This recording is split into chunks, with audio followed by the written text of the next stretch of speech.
Hi. Well, Theresa May remaining ambiguous on a number of key issues around Brexit. She's refused to give any clarity about whether we'll still be paying money into the EU. She's declined to give any clarity about when we trigger Article 50, and she's declined to give any clarity about how she's going to tackle immigration, beyond indicating she does not support a points-based immigration system that the Vote Leave campaign had been pressing for. Well, I'm joined by the UKIP leader, Nigel Farage.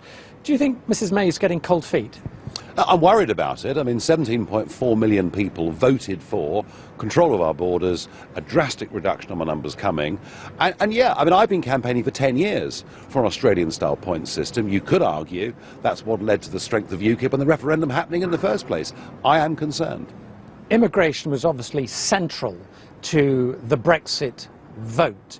If Mrs May is not going to introduce a points-based system, doesn't that in effect mean she's turning her back on what the people decided? Well, I'm very worried about that. People clearly voted for a points-based system.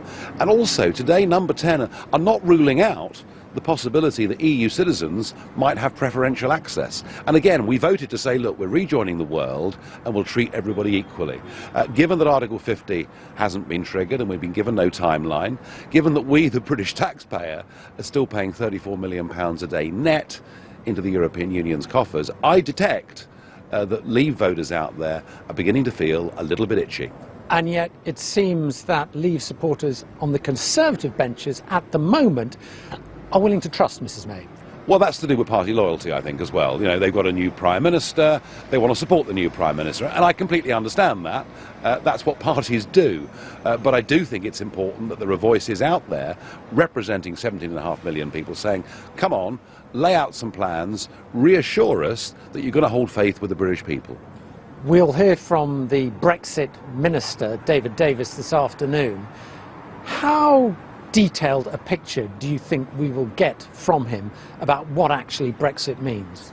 Well, I certainly think David Davis is absolutely committed to all the things that people voted for in that referendum. The problem is that he's gone into a Whitehall that had literally made no plans for Brexit whatsoever. And we've been through a relatively quiet summer period. My guess is he'll be busy assembling his team, getting ready for when Article 50 is triggered, but at the moment the impression I get is the British government just hasn't yet caught up with the result. And in terms of triggering Article 50, would it be acceptable if that were to move into the latter part of next year, perhaps after the French and German elections? I would see that as being wholly unacceptable. We continue to have an open door to nearly 500 million people in the European Union.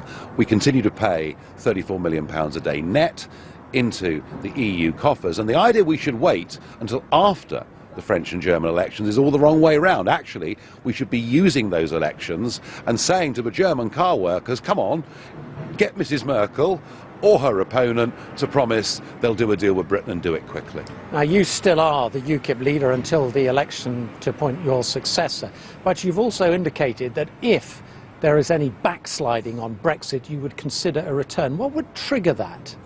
Well, my view is very simple. I spent over 20 years fighting for a referendum on this issue. We got it, we won it, I couldn't be happier. I'm taking a step back from leading this party, and I don't intend to run for elected office again.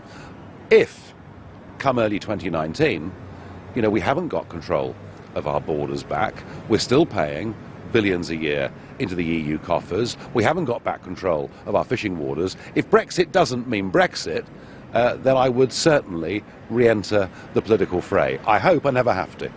Nigel Farage, thanks very much indeed. Well, we're here